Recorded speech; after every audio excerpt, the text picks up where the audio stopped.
تو اس کا نام قربانی، یہ قربانی کی تعریف ہے۔ دوسری بات، قربانی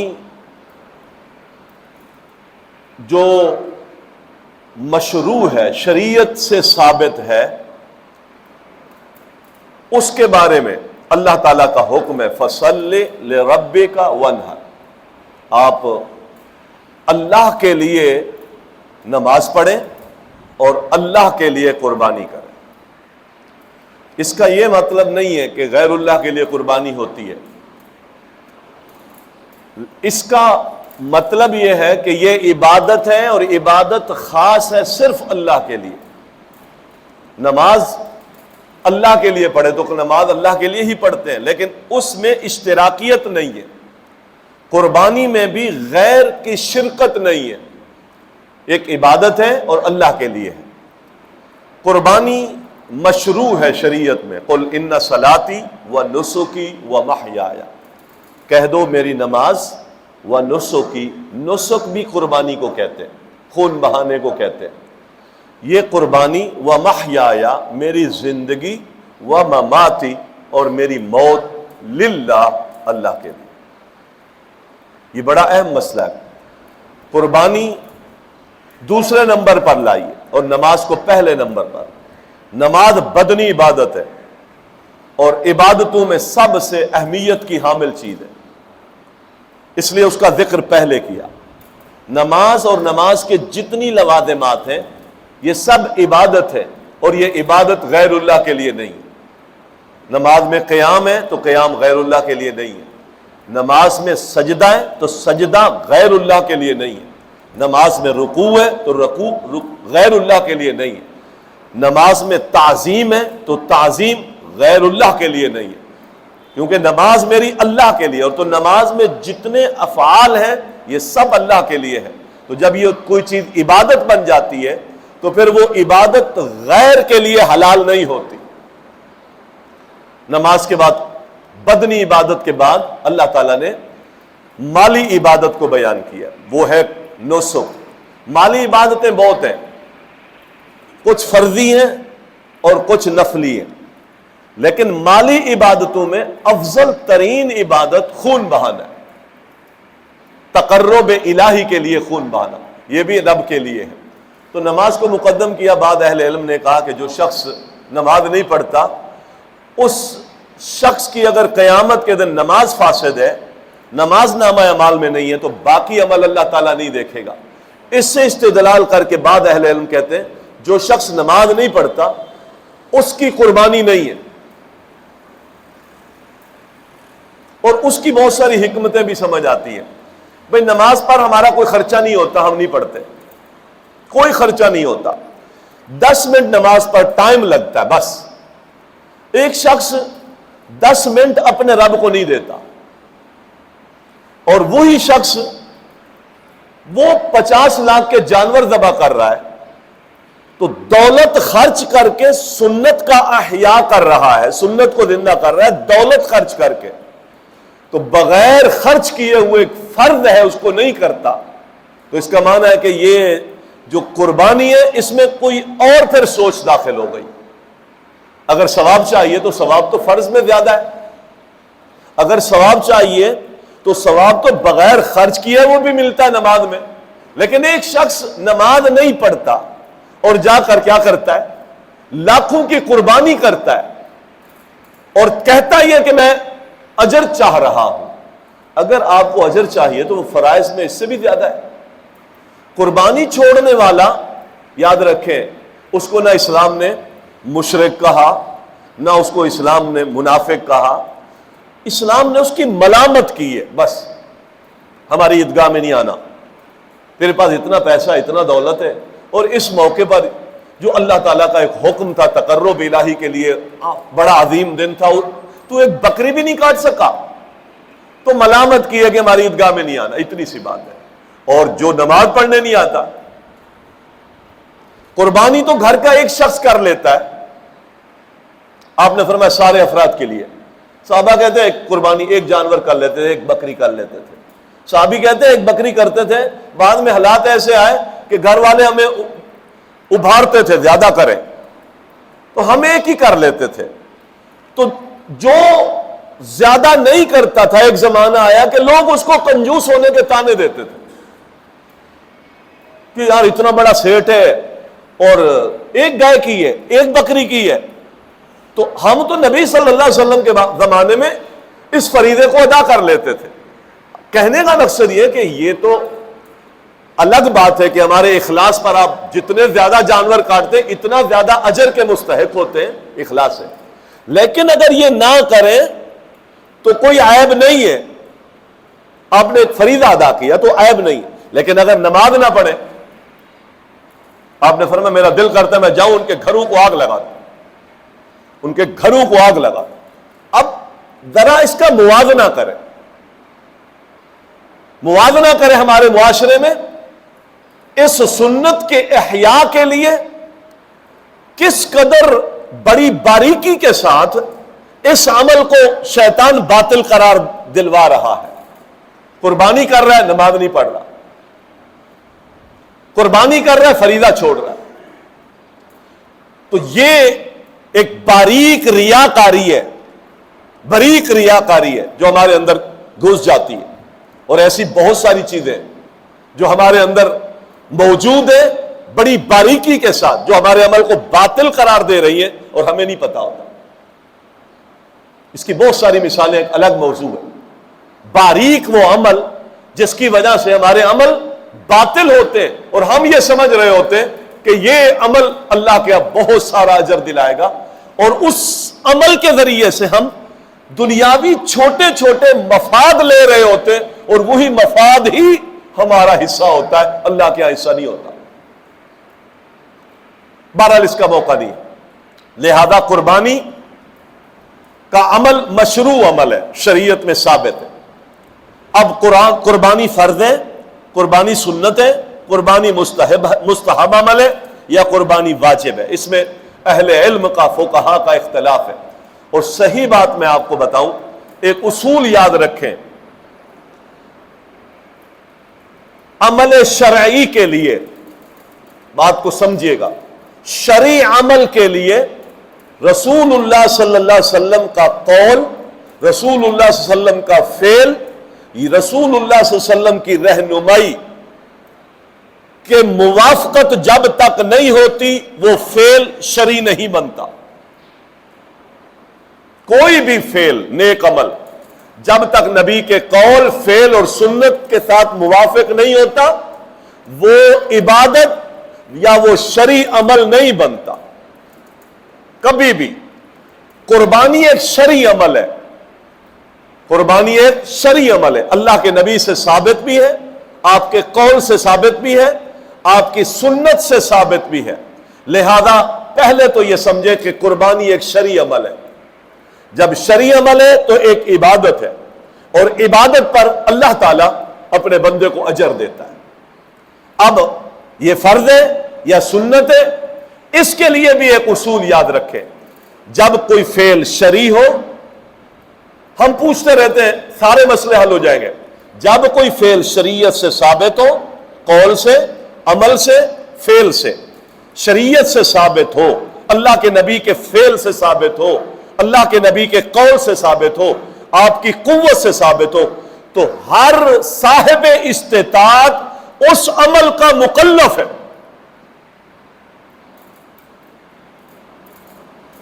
آپ بسم اللہ پڑھ کے روٹی کھا سکتے تو پھر کھائیں، مکلف ہے.